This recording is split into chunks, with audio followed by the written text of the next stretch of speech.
In-Art Action 的产品其实今年聊了很多啊，像它黑暗骑士团这个系列的角色红死魔还有狂教之符也都陆续出货。对于这种有组织的系列产品啊，以前也在聊，就我很喜欢他们有一个不同的体积差啊，有大有小，高矮胖瘦集合在一起会很有趣。而在这系列的角色中，有一位蝙蝠侠与毁灭日病毒所结合的角色，就充当了这个团队中最显眼的大个子形象啊。个子是小熊二大各位老铁大家好，今天咱们继续分享黑暗之夜的系列人物。由 In-Art Action 出品的蹂躏者。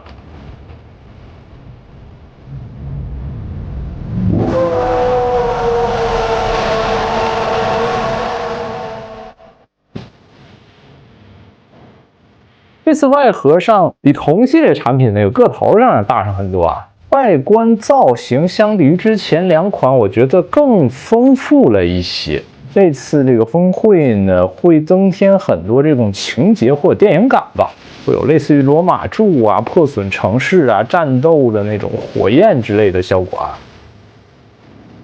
这个主体拿出来，个头也确实不小啊，重量上还 OK， 并没有特别的沉啊，适中。整体高度的话也是接近25厘米。而且因为它这个肩部啊造型非常的夸张，这个横向也是很巨大的。造型的话其实不多说啊，原设上就是蝙蝠侠和这个毁灭日形象的一个组合。这次的风格呢，其实还带了一定的魔改，会把它这种类似于石化的效果进一步加强，并且扩散至全身，同时结合了一些这种服装破裂啊、外甲碎裂的偏动态一点的，有点变化感觉的那种造型。相对而言的话，原始的造型它这个肩部的这个刺啊和全身整体那个效果其实是区分开的这款的话就会融合到一起。具体怎样选择的话就看个人了啊。我自己觉得这个目前这个观感还是不错。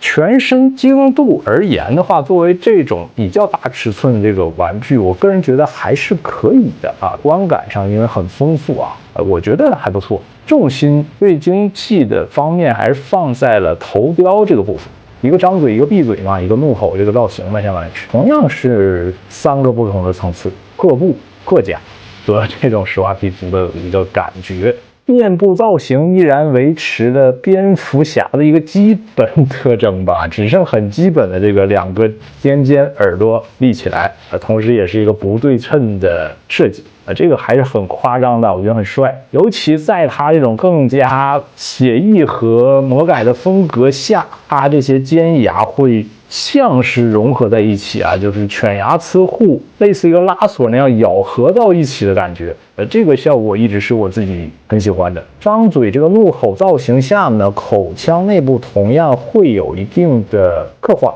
带一点这个水润啊，还有这个舌头的一个效果。眼睛的话，涂了红色这里也会有一个隐藏的玩法吧，就你拿这个 UV 灯去照一下，会有一个光亮的荧光反应，可以的啊。头的话，这个效果真不错。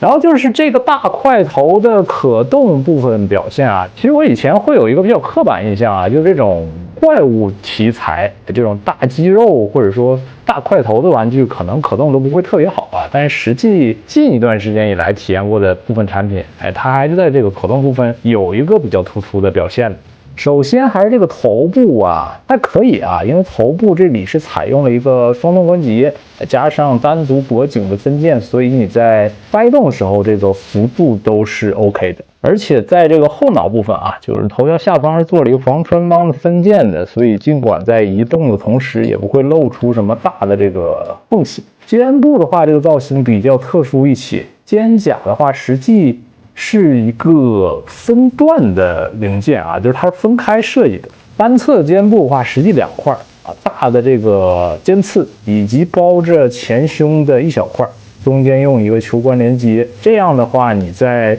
动这个手臂的时候，也可以调整这个肩胛，达到一个更服帖的效果啊。稍微调整一下，让它包裹住整个造型。大臂平断。手肘这个曲肘部分要比我想象中的大，基本上是可以完全贴合的。腰部的话，实际也做了分段设计啊，这个腰和其他的这个产品差不太多，掰上去的话，哎也还不错啊。这个腰看上去幅度不太多，但是你动一动的话，还真可以。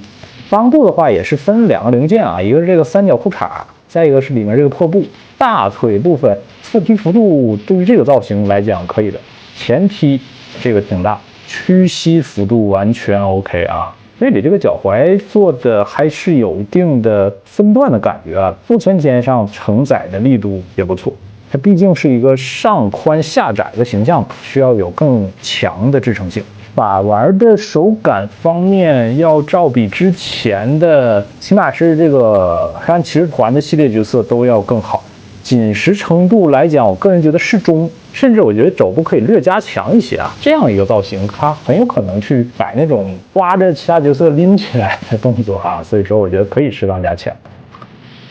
然后就是配件部分啊，蹂躏者这样一个形象，说实话，它就没什么配件啊，因为多数都是这种赤手空拳靠自身武力去战斗的一个形象。主要的话就是这个手型附带了4枚做替换啊，其中3枚都是爪的啊，或者说真实手的这个形象。这一部分刻画的其实比较生动啊，就每一枚它这个尖刺长度都不一样，好像一直在变化的一个过程。当开半抓握的手型也是软胶的这种材质啊，所以说你真想让它拎个什么抓个什么，空间是足够的。重点说一说它这个和刻石相结合变成的一个类似于血肉组织的一个尖刺或者尖锥这个造型啊，上端能看到一些绿色的，就仿照刻石的这种涂装啊，这一部分的话同样具有荧光的一个效果。拿这个 UV 灯去照的话，能够产生反射。作为一个配件注定不会多的玩具啊，这会增添更多的可玩性。手型替换的话，一般这种比较大尺寸的造型，其实我是有点打怵的啊。但这款还 OK 啊，它这个手感上还挺好。特殊造型这个大尖刺会略减一些。然后呢，有一个搭配的像特效键。啊，实际你把它怎样理解都行啊，你把它理解成一个在地上震荡起来、凸起来的地刺也可以，当做一个战斗中产生那种爆炸呀或者波及开的那个效果也 OK， 也可以把它作为就是蹂躏者将敌人按在地下绷起来的那种震起来的效果啊，反正还可以的啊，这个玩法上没做太多的限制，就自由发挥就行。最后就是这个地台部分了啊。这也不多说了，基本的形象和以往一致啊。顶上这个支架呢，会比正常更大一些啊。这个如果你想做一个腾空造型的话，会比较难啊。主要还是作为它在这个地面上的一个辅助支撑。